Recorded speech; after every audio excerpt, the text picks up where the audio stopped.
ನಮಸ್ಕಾರ ಫ್ರೆಂಡ್ಸ್, ಇವತ್ತು ನಾವು ಸ್ಪೆಷಲ್ ಗಿರ್ಮಿಟನ್ನು ಯಾವ ರೀತಿ ಮಾಡೋದನ್ನು ತೋರಿಸ್ಕೊಡ್ತೀನಿ.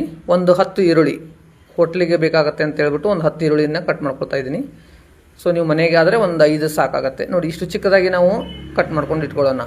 ಇದಕ್ಕೆ ನಾವು ಹಸಿ ಮೆಣಸಿನಕಾಯಿ, ಕರಿಬೇವು ಸೊಪ್ಪು, ಆನಂತರ ಹುಳಿಗೆ ನಾವು ಹುಣಸೆಹಣ್ಣಿನ ರಸ, ಕೊತ್ತಂಬರಿ ಸೊಪ್ಪನ್ನು ಕಟ್ ಮಾಡಿ ಇಟ್ಕೊಳ್ಳೋಣ.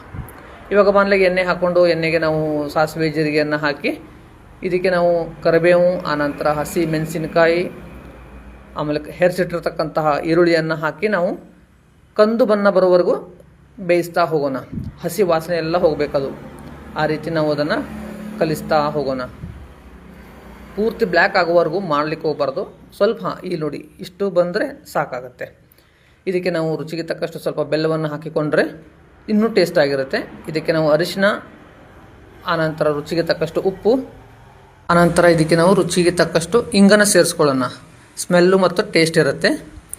ಈ ರೀತಿ ನಾವು ನಿಧಾನವಾಗಿ ಕಲಿಸ್ಕೊಂಡು ಆನಂತರ ಇದಕ್ಕೆ ನಾವು ಏನು ಮಾಡೋಣ ಅಂತ ಹೇಳಿದ್ರೆ ಸ್ವಲ್ಪ ಹುಣಸೆ ಹಣ್ಣಿನ ರಸವನ್ನು ಹಾಕಿಕೊಂಡು ಇದನ್ನು ನಾವು ಮಿಕ್ಸ್ಚರ್ ಮಾಡ್ತಾ ಇರಬೇಕು.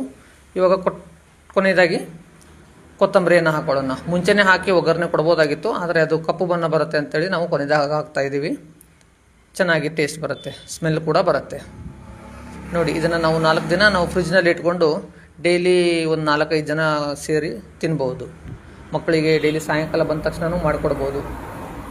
ಅದು ಯಾವ ರೀತಿ ಮಾಡೋದನ್ನು ನಾವು ನೆಕ್ಸ್ಟ್ ವಿಡಿಯೋದಲ್ಲಿ ತೋರಿಸ್ಕೊಡ್ತೀನಿ.